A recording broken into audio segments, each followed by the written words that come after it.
Okay, as we're building our pamphlet, you'll notice that it's divided into columns. And right now we're going to work on the leisure category. Now you'll notice how the information, the building blocks within this column, such as the collage for a restaurant known as Expectations, along with the text, which is another building block that includes phone number, website, and opening hours, and so on and so forth. All of all of these bits of information were originally gathered and put into a folder. So as I'm building my pamphlet, I actually have a folder for each column. Over here, expectations. I made a Word document and I got all the information, all sorts of information that I may need. I even got a review on the restaurant from CNN.com, along with their contact information and so on. And so later on, I'm able to really break these bigger chunks of information down into very succinct, bulleted points. And so in this lesson, we're going to create some collages. We're going to create one for expectations. Now you notice that the width of each of my columns here appears to be about 7.5 because I have margins in between for the folding. So the printable area that I've allotted myself is about 7.5 centimeters. So let me go to Photoshop now. And I'm going to go open the images I intend to use for expectations. So here I have a picture of one of their plates, their dishes, and I click open. Here are the two images if I tab through them. Next I need the logo. So let me go get the Expectations logo. I got this off their website. I don't actually want all this excess over here. I want just the logo.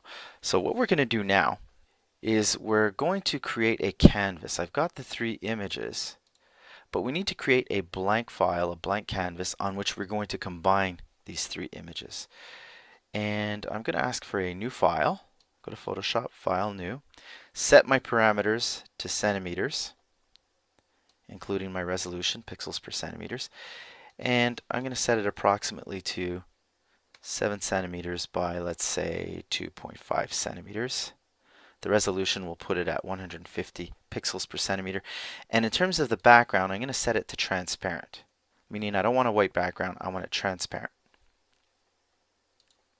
There we go. Let me close this little character bar over here. Okay, so next thing is to start putting in some images, pieces of images that I want to include here as I build up a collage. And I'm going to start with the logo. Now you'll notice here the first few tools here on my toolbar are perhaps the most important tools, and especially these two, the square selector tool, rectangular marquee tool, and the polygon lasso tool are very important. And you also have the magic wand, which is another selection tool. Selection tools, especially when you're creating collages, are extremely important. In fact, these tools are so important that they even have their own menu up here because they offer a lot of precision. Now, I'm going to start by zooming in to my image. So I'm going to take my zoom tool, which is way down here, the last tool, and I could zoom in either by clicking on it. So if I switch tools, you'll notice the properties up here change for each tool, and I was using my zoom tool. If I wanted to zoom out, I could put my zoom tool on minus and zoom out like that. But I want to zoom in. Now another way to quickly zoom in and out is to hold your command key and hit your plus sign or your minus sign to zoom out. For PC users it would be Control plus or Control minus. Okay, now another thing you can do is you have a space bar. If at any time you want to suspend the tool you're using and you want your hand tool, your move tool, you can hold your space bar and your tool automatically turns into a hand, and that enables you to move your image around. So let's zoom in a bit more, and what I want to do now is I want to grab just this logo. So what I'm going to do is I'm going to start off with my polygon lasso tool, and the way this works is I'm going to click, and every time you click you get a new anchor point. Let's say you make a mistake. I'm trying to click with precision here. And let's say you make a mistake and you click over here. Well, the nice thing about the polygon lasso tool is if I hit delete, or the backspace key, which is right beside your plus key on the far upper right of your keyboard. If I hit delete, it automatically undoes the last nodes. So if you're on a PC, it's backspace. If you're on the Mac, it's the delete key. Now let me continue clicking through here. So we're just isolating this logo, removing it from the collage that Expectations had made. And by the way, prior to using these graphics, I actually did get permission from the owner of Expectations to use their branding, their logos in this video. Now, once you've surrounded the entire image, watch as I bring my polygon lasso to the starting point of my selection.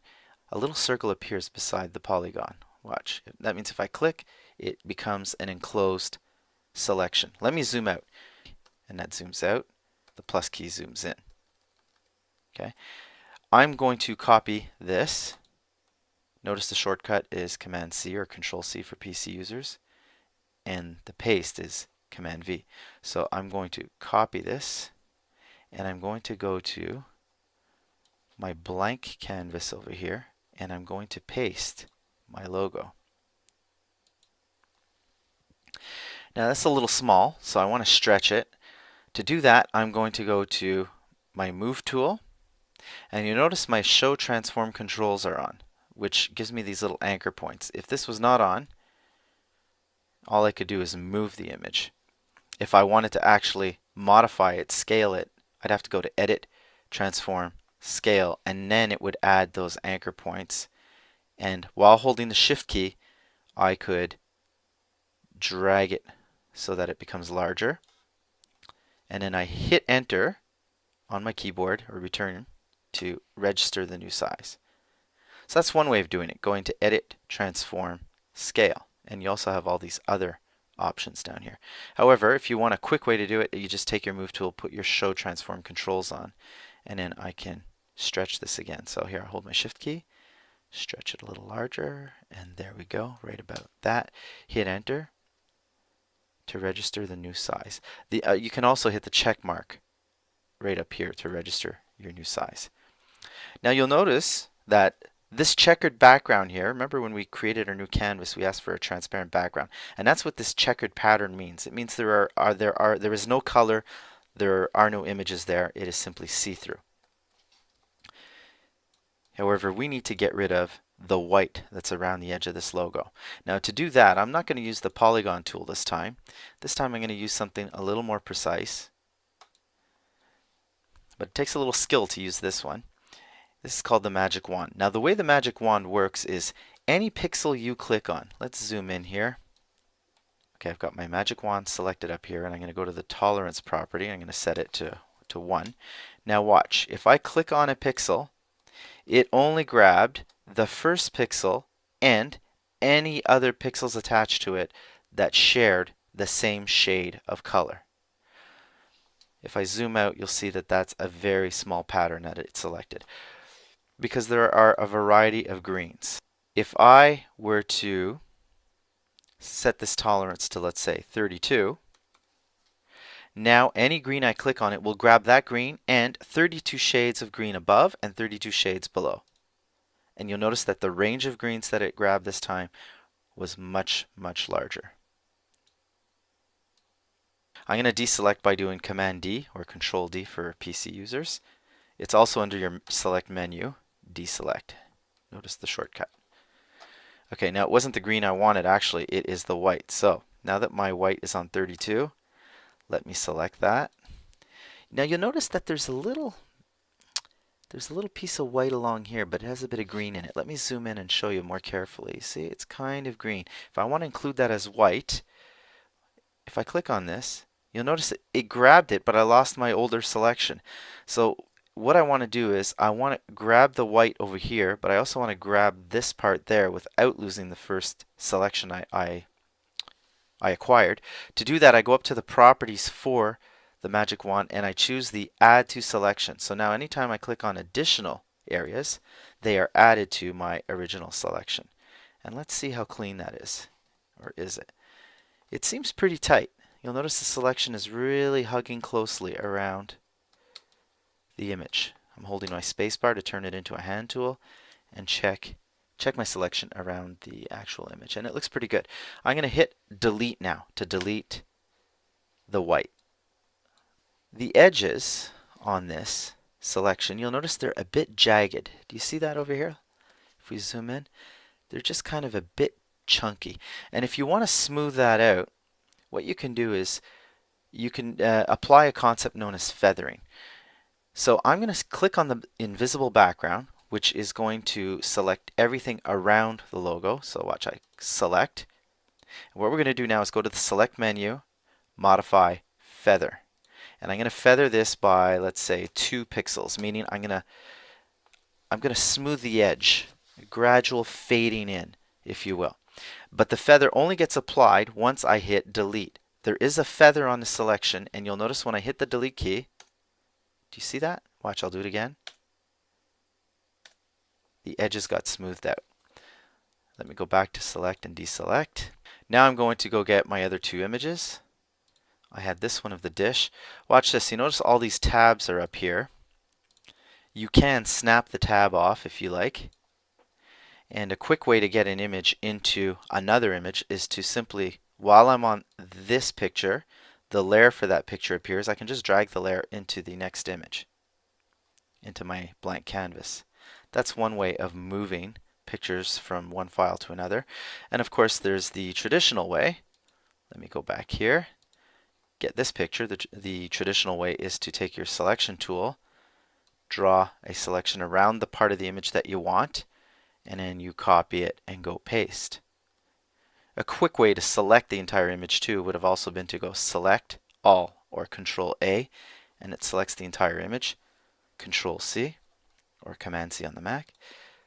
And let's close this. We don't need it anymore. Let's go back to our canvas and let's Command V to paste. Now let's take our move tool, and I'm going to line this up. Now that I'm on my move tool, I'm going to use my arrow keys on my keyboard to line it up with the edge of the logo. Now that it's lined up, I'm going to hold my shift key, pass my cursor over the lower right anchor of the image so that it turns into a double arrowed diagonal cursor. And while holding my shift key, I'm going to drag this along like that so it is a larger image. And then I hit return to register the new size. Let me go to this layer over here. If I go to layer 2, that's this image over here. So I'm telling Photoshop I'm now working on that layer. I'll cheat a little with my symmetry. Instead of holding the shift key and getting a perfect growth of width and height, I'll just make this a little longer. You can't really tell that it's distorted. And now I'm going to hit the check mark to register the new size. Move this up with my arrow keys. Go grab our other plate. Maybe do the same thing. Let's just stretch this like that. And then hit enter to register the new size. To get the logo above everybody else, what we'll do is we'll go to the layers. So you'll notice that the logo, let me double click here and label this logo. There we go. The logo layer is below all the other layers. So what you simply do is click on the icon of that layer and drag it up above the other 2 layers. And now it's on top. There we go. Now you want to save this. So we go save as. And we're going to save it in our leisure folder, and I had already called it expectations. There you go. PSD. By saving it as a Photoshop format, we keep all the layers. So it's good to save the original as a Photoshop format, but in case you want to go back and make changes. However, we also want a JPEG format or a BMP format. Those formats will collapse all the layers into one single image, and that's what we want for, or that's what we're going to use in our actual pamphlet. So I'll go save as, switch the format to, let's say JPEG, and it's on JPEG format. Click save, click OK, and there we go. Now right now it's still showing me the PSD version. If I actually go file open, you will see my let me open this up here, my expectations collage. There it is. That's what it looks like when it's collapsed with the white background. Okay, so now we go to Word. Let me delete the old one. We go to Word. I insert my cursor just below. I'm going to go to Insert, Picture, from File. Now in column 3, of course I remember where I saved all this. You have to remember where you put your files. Expectations collage. Click Insert, and there you go.